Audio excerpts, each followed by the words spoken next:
Hello and welcome back to Franklin Covey's On Leadership Series. My name is Scott Miller and I serve as your weekly host and interviewer each week. Today I'm delighted to be joined by Franklin Covey's thought leader on our practice around customer loyalty and the lead author of one of our recent Wall Street Journal best-selling books, Leading Loyalty, Cracking the Code to Customer Devotion. Sandy Rogers joining us from Florida. Welcome to On Leadership. Thank you, Scott. I'm glad to be here. Sandy, great to see you. We like to have you in the studio when you're here at headquarters, where you are often working with our CEO and myself and others on building our customer loyalty business with our clients. Today, you're safely quarantining with your wife. This interview is airing in early May. We're all just barely coming out, so we hope you and your family are safe. And again, thank you for taking the next 30 minutes with us to talk about some of the insights that you've learned on your journey around customer loyalty. Sandy, before we get into some of the questions, you've been a guest on the program before. We've brought you back because the topic is never been more relevant, right? Earning, re-earning, customer loyalty, our own employees' loyalty. Talk a bit about your journey and why you and your co-authors, Sean and Lena, came to write the book, Leading Loyalty. Scott, everybody understands the value of loyalty, and we all want it, not just with our family and our friends, but we want it from our customers and the people we work with every day. And we have worked over the last 25 years with a wide range of organizations, big and small, B2B, B2C, and they continually ask us, we get loyalty. Of course, we know what it means to our bottom line. How do we change the behavior of all the people in our organization that are touching our customers and having such a profound impact on whether they're loyal or not? So we wrote the book, Leading Loyalty, Cracking the Code to Customer Devotion. And in it, we share the principles, the practices. We basically provide all of our secrets to how to earn loyalty through our behavior with customers. Sandy, by every measure, you are one of the world's premier thinkers and experts. I can say it, you can't, on this topic of loyalty. You wrote this book that's a best-selling book on the Wall Street Journal. You're quite passionate about the nature of loyalty in organizations. You have a very articulated point of view on focusing less on the what and more on the who, right? The role that people play. Talk a bit about what you've learned as you have keynoted conferences, coached CEOs, led management teams through Franklin Covey's offering. Talk about your passion on why the who is as or even more important than the what. Scott, we have found that more than 70% of the difference between a good and a great experience comes down to the people serving us, whether it's face-to-face in a store or a branch, whether it's on the phone with a call center, even the personality of the person typing back and forth with us. People make a difference. We've looked at millions of surveys that customers have taken. And, when you use a 0 to 10 rating of their experience, and when we analyze the difference between customers who give an 8 and those who give a 10, very often you read in the comments about the people and the difference they made. Scott Miller, he just went above and beyond. Where do you get people like that? So we are a huge fan of going beyond what do we need to do to get better, to learning who on our team needs to get better in their interactions with customers. Sandy, your thinking has been greatly influenced by Fred Reichheld, right? The former associate of Bain, the Bain Fellow, who popularized this idea of net promoter score in his books, The Ultimate Question. Will you reorient just for a moment, although you don't spend a lot of time talking about this in the book, you have a lot of knowledge around the net promoter score. Would you just diverge for a moment and talk about that 10-point scale and reorient our listeners and our viewers to what the net promoter score is and why it's important? So Fred created his net promoter score based on what we did at Enterprise 10 years before. He was so inspired by the impact we had in building that culture that he created NPS.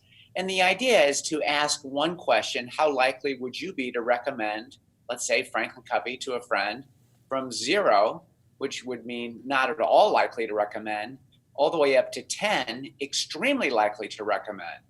And the idea is simple. You take your 9s and 10s, your promoters, your strongest fans, and look at them as a percentage of your total customer base. And from that, you subtract your detractors, the people that give you a 0 to 6. And that gives you your net promoter score. It's a balance sheet measure, if you will, for your customer base. Your assets are your promoters minus your liabilities, your detractors, and that's where you stand. Sandy, if I don't ask you, I know you won't share it. You have a pretty storied career.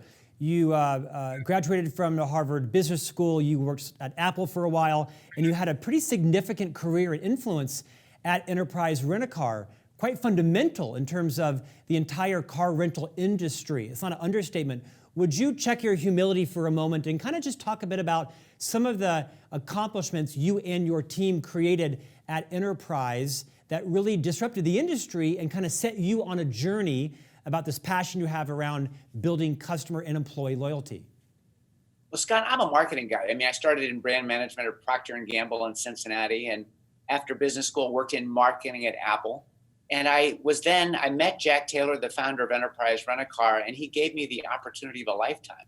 You know, back then, nobody or very few people had heard of Enterprise Rent-A-Car outside of St. Louis. The company was much smaller.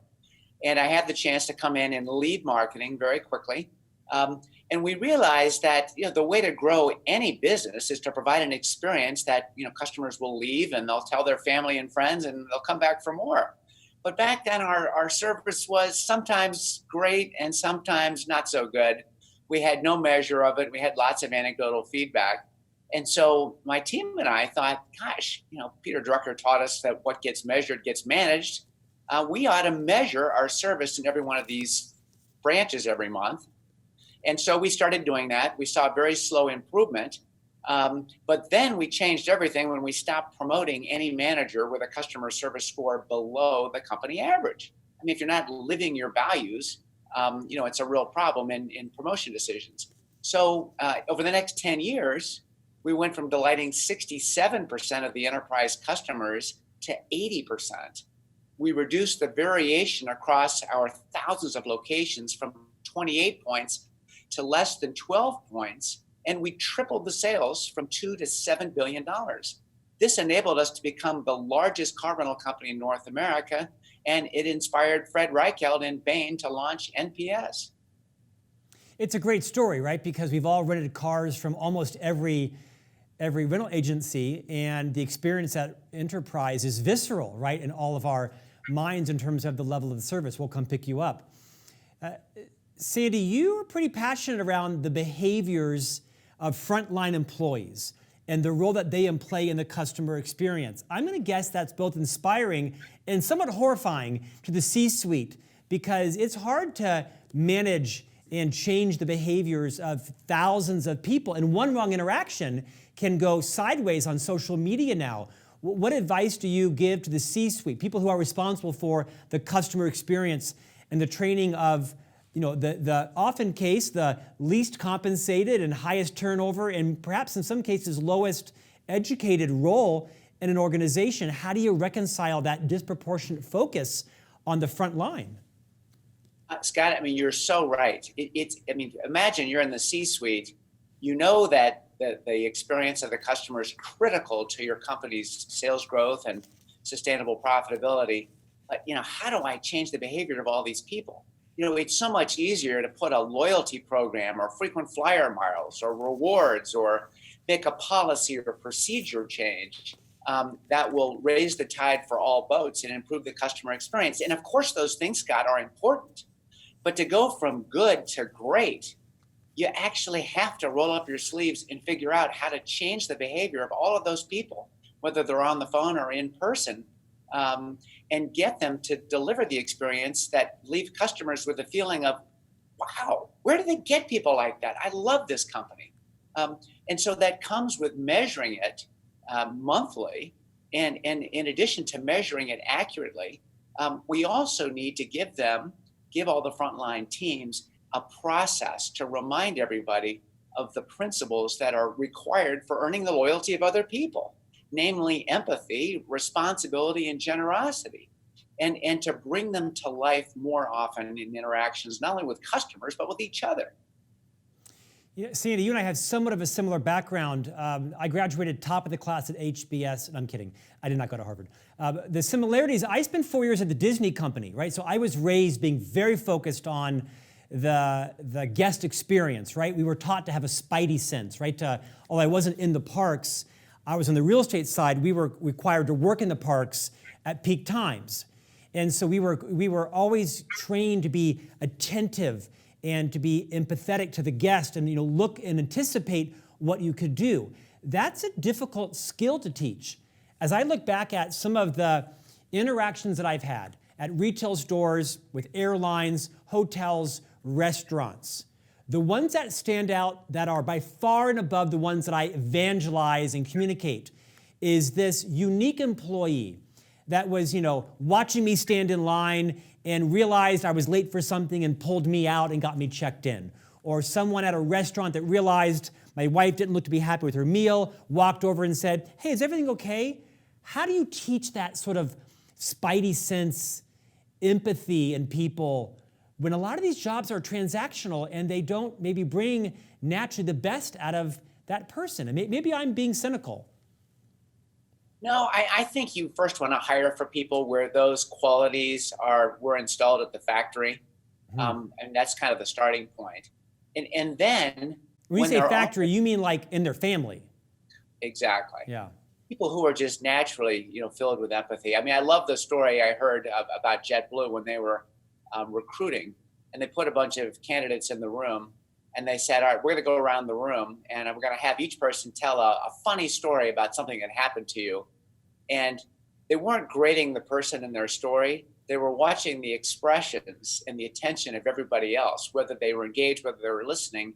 And for the JetBlue recruiter, this was a way to tell, is this the kind of person we want on our plane? Yeah. That's going to really engage in an empathetic way with our customers, with our passengers. So, but what we find and what we talk about in our book, Leading Loyalty, is that there are pockets of greatness in every organization. The best organizations institutionalize greatness and deliver it way more consistently. And we think the way to help make that happen is every week, just pull your team together for 15 minutes and celebrate somebody on the team who is a great example of the loyalty principle you talked about last week. So last week we talked about empathy. I just want to tell a quick story about Amber and the incredible thing I saw her do. And then we teach the next one, let's say it's responsibility. Give everybody a chance to ask questions, to understand it, and then we all commit to go apply it for the next week. And just this continuous modeling, teaching, celebrating just brings these things to life more often in more interactions. Sandy, you spend most of your time coaching executives, presenting, keynoting conferences. When you're out keynoting, you use one of the tools that FranklinCovey is quite famous for, and these are these card decks. Typically, when one of our thought leaders or authors is out presenting, the audience will get a deck of cards, like a tangible, tool that they can use beyond just the book that goes back on a bookshelf. So I'm going to use some of your cards to facilitate the next half of this conversation. The crux of the book and the one-day work session are these 11 huddles. And we'll talk about 4 or 5 of those huddles in just a moment. Prior to those huddles, you and your co-authors set down what really are 3 core loyalty principles. Let's just do a quick overview of those: empathy, responsibility, and generosity. Give me a minute, a bit, on the principle of empathy. So empathy, it's two words, M meaning with, pathos meaning feeling. It's feeling with another person. And I think it says easy, it can be harder unless we do the practices that enable empathy, which is first making a genuine human connection with people and then listening to learn their hidden story. If I don't know your hidden story, Scott, how can I possibly have empathy for you? And so often when we engage with people, they size us up very quickly. Is this person genuine? I mean, are they really listening to me? Because otherwise, I'm not sharing. And then you won't really be able to have empathy. And the second loyalty principle is responsibility. Remind us what that means in the context of building customer and employee loyalty. So with empathy, you now have a deep understanding of how I'm feeling. Responsibility is turning that understanding into helping me get to where I'm trying to go. It's taking the time to discover the real job I'm trying to get done. oftentimes what people ask for isn't necessarily reflective of what they're trying to accomplish. So take an extra few seconds or a minute to ask clarifying questions so that, when we're helping somebody, we've truly gotten them where they want to go. And that includes following up. Did that work for you, Scott? And if there was a problem, but let's address that now, because I'm a responsible person. We'll talk about following up when we get to the 11 huddles, and then talk about the third principle: empathy, responsibility, and generosity. And generous people, very simply, go above and beyond. They do more than we expect. They're kind, they share their insights, they surprise us in unexpected ways. And so these principles are just essential to earning the loyalty that we all want. So Sandy, in the one-day offering and in your keynote speeches and in the book, it all follows a very similar framework, a framework that you've spent the better part of your life researching, testing, piloting, and now perfecting with clients. The crux are these 11 huddles.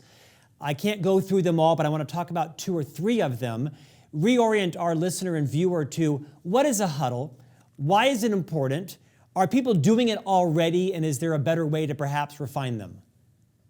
So when people hear things like empathy, responsibility, and generosity, they think, you know what, come on. I mean, this is stuff we learned in kindergarten. Why do we need to spend time on this? But just because these things are common sense, and you did learn them in kindergarten, they're not common practice. So we want to carve out 15 minutes within the whirlwind of our busy lives to bring the team together. Anybody on the team can lead the huddle. It doesn't necessarily have to be the manager. And in these huddles, we want to first celebrate people by sharing examples of somebody who did something that we talked about last week. And then we want to teach the next principle or practice, make sure everybody understands it, let them practice it, and then ask everybody to commit to, okay, between now and when we come back a week from now, can you just go apply this and then share what worked and what didn't?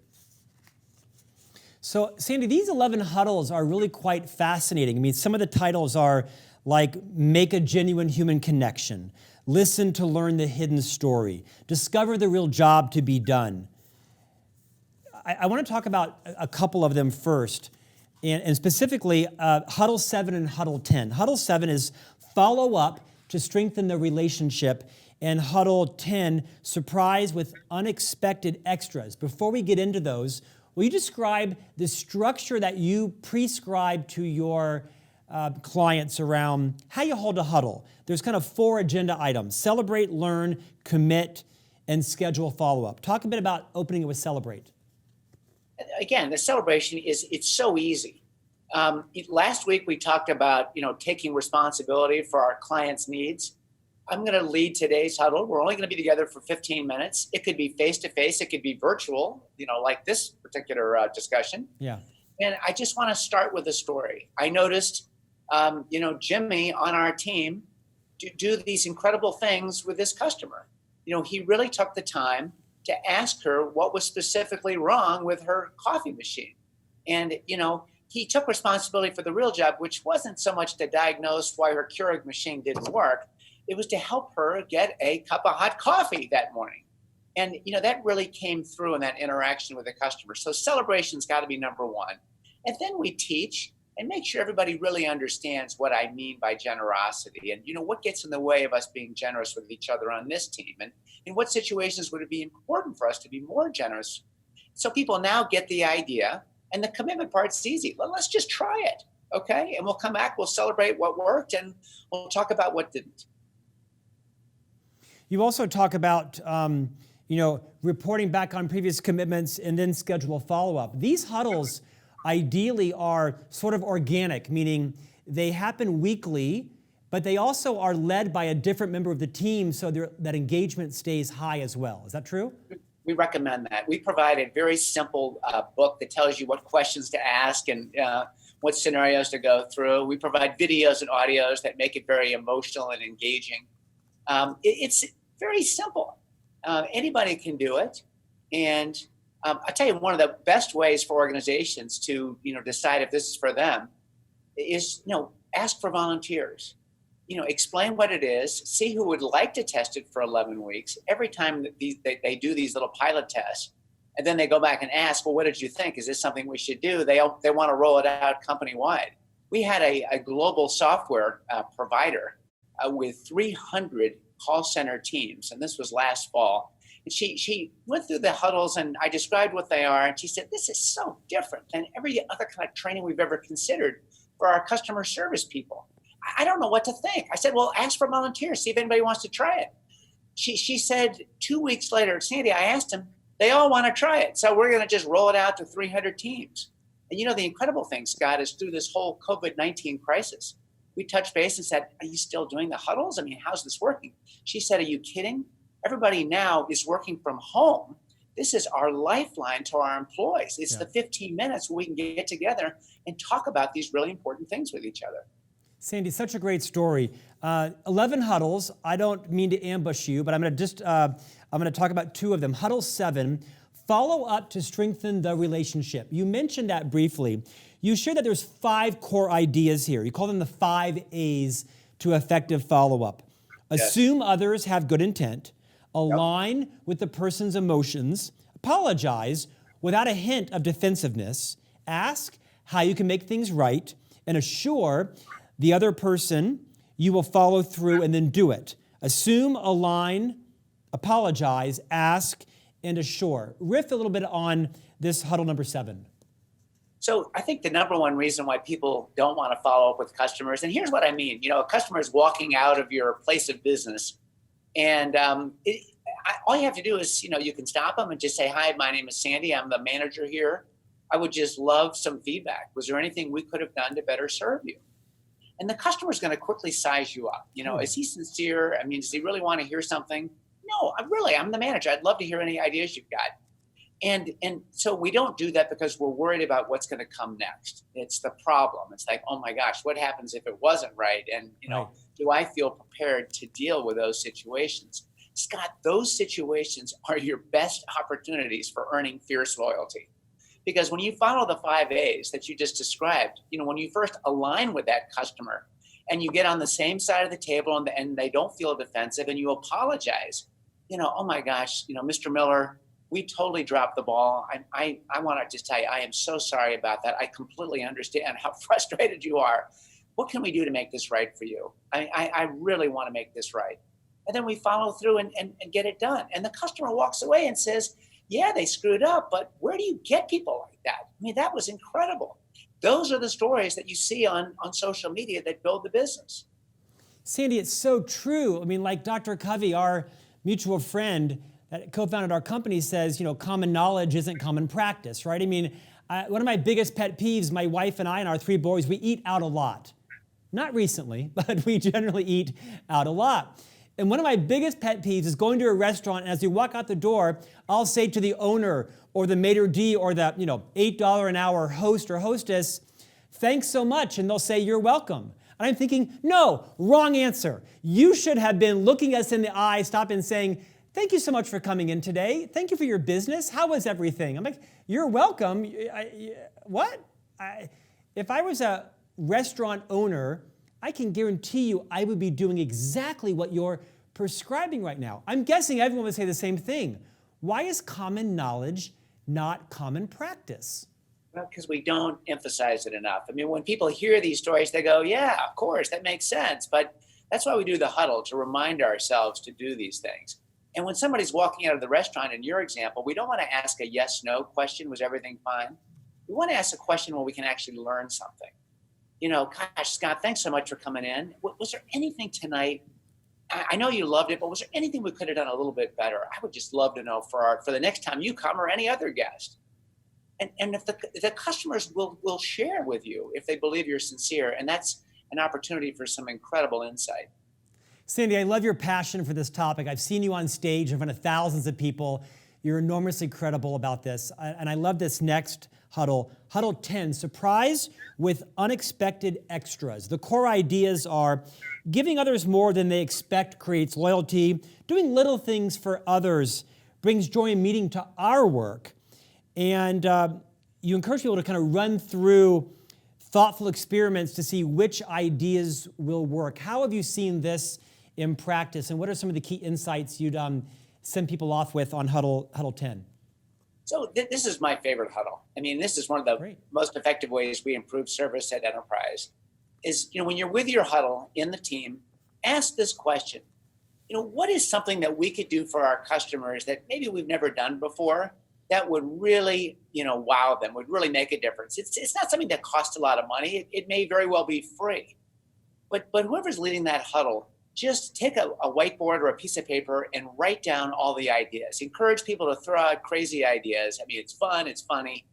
And then look at the list and let your team vote on which idea they think is worthy of a little pilot test over the next week. And you get your votes and you look at it, you say, you know what, why not? Why don't we try that? I mean, it doesn't cost much to do that. Let's see what happens. And when teams are doing this, you uncover wonderful ideas that perhaps you would have never thought of before in the headquarters office. And those ideas will spread like wildfire through the organization because you make heroes out of the teams that have come up with this stuff. And I'll just give you an example of, and this maybe didn't come out of a brainstorming, but I was, back when we used to fly on airplanes, I was coming off a plane in Philadelphia, and I was late to a meeting. I was in the back of the plane, and I grabbed my book bag, and I'm just racing off the plane. I've called my Uber. I'm running down the concourse.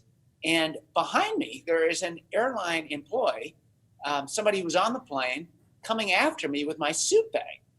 And I'm like, oh my gosh, I can't believe in my rush to get off the plane, I left my suit bag in the overhead baggage.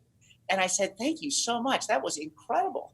And I thought to myself, Scott, why would that person do that? They could have given my suit bag to, the gate agent, or they could have given it to Lost and Found. But that was such an incredibly generous thing to do. And I think not only, how great I felt that I didn't lose my suit bag that day, but I also think about how great that employee felt when they went home from work that night. And so I think one of the most important things that we can do as leaders, no matter where we are in the organization, is to put our team into a position to enrich the lives of other people. Allow them to do great things like what that airline employee did. Where I heard recently that the local Chick-fil-A manager delivered, a free lunch to all the Costco employees who've been working all these extra hours to make sure we all have the toilet paper we need in our homes. I mean, just little stuff like that doesn't cost a lot, but it makes a huge impression. Sandy, it feels like the pandemic has reset the way every organization could reemerge in the marketplace. If you're on Facebook or Instagram or Twitter or LinkedIn, you're seeing every day organizations starting to realize this is a pivot point for us. A good friend of mine, Nancy Duarte, she wrote a bunch of books, Slideology, Resonate. FranklinCovey has hired her firm, Duarte. It's a design firm in California where they help with messaging, creative, visual, slide decks, things like that. And they've offered their courses free for anyone who has been terminated, laid off, or furloughed. I mean, this is their business. Their business is, consulting and training and coaching. And I really give a hat out to Nancy and her team. Go to Duarte.com. Truly, it's a great, because this is an organization that's, thinking about what can we do to help, what can we do to differentiate, how do we go the extra mile? I think there's a lot of companies that are seeing this as a potential to refresh, recreate, reconnect. No question, this timeout we've been given really gives us an opportunity to rethink what's important, what we're grateful for, what difference we hope to make. And I just think that's a wonderful story you shared. One of the things that we've been doing with the extra time on our hands is we continue to offer this. Anybody who's got a metric or a measure of their customer experience, we're happy to evaluate it at no charge and take a look and see if we can help and see whether it's actually identifying who on their team is doing a great job and should be celebrated and who needs more coaching and training. Sandy, our time is ending here. Send us off. Talk to the frontline manager, the first level manager that has a team, and he or she is wondering, how do I take the first step on implementing the huddles? Obviously, you could buy the book. The book's a great read for like a book team, right? Like a book club, because you actually illustrate the huddles in the book. What's the first step for someone to begin implementing these principles and starting with the huddles? Take a look at the book. I mean, this is simple. We all have people to our homes or our condo or our apartment, and we know how to make people feel welcome. We know how to make people feel at ease. and to have empathy for them, to take responsibility for them having a good time, to be generous with them.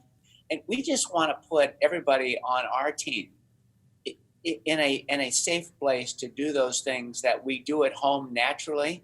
We want to make those things more natural in our work environment and move away from the scripts and the perceived constraints that a lot of us have. Oh, I'm not allowed to do that. Well, yes, you are allowed to do that. It just makes work more fun when I can go home at the end of the day and feel like I made a difference for this person. I went above and beyond what I'm expected to do. So read the book, take a look at these principles, and consider investing 15 minutes a week to celebrate if all you did was just celebrate the people on your team that are having empathy for your customers or for each other, that are really taking responsibility to help customers get to where they're trying to go, and examples of people who are being generous. That in and of itself will help you build a culture that delivers great experiences more often. Sandy, last thought, as business begins to trickle back out and organizations feel safer around larger groups, perhaps even conferences and events or company meetings or strategy meetings. You are, in normal times, keynoting around the world, hour and a half or such. What is your sweet spot? When organizations are bringing you in to speak to their leadership team, to speak to their annual sales conference, kind of what is your sweet spot in terms of when organizations bring you in for that? Well, I love to lay out the principles and practices, and I show very powerful videos that bring these concepts to life and get people to really thinking like, oh my gosh, wow, now I know what you mean by empathy and the hidden story, or, that's funny, but now I get what you mean by truly taking responsibility for the job to be done. But what I really love to do is to then get them talking about the constraints within their culture. What stands in the way of us doing these obvious things more often, more consistently? And it's breaking down those barriers and reminding ourselves of what's truly important that enables us to build these winning cultures that we're all, trying to achieve. Sandy, I've seen you speak. You're a bankable keynote and consultant. Thank you for joining us today. The book is Leading Loyalty, Cracking the Code to Customer Devotion. Sandy Rogers, the lead author of the Wall Street Journal best-selling book and chief architect of the solution that follows the same huddles and processes. Thank you for joining us today on Franklin Covey's On Leadership. Thanks so much, Scott. Hey, and thanks for joining us as well. If you're not subscribing to On Leadership, please visit FranklinCovey.com. Click on the On Leadership tab. You can subscribe. It's a free weekly podcast interview. Comes out in a newsletter every Tuesday via email. You can subscribe, your family, your friends, your parents, your colleagues, your boss, whoever you'd like. We have an interview every week, both on video and audio, just like today with Sandy. We also include in the newsletter a downloadable tool and a blog written by me. And you also can consume On Leadership on all of your favorite podcast channels. We'd love to have you rank us, rate us, and review us. And we'll see you back here with a new interview next week for On Leadership.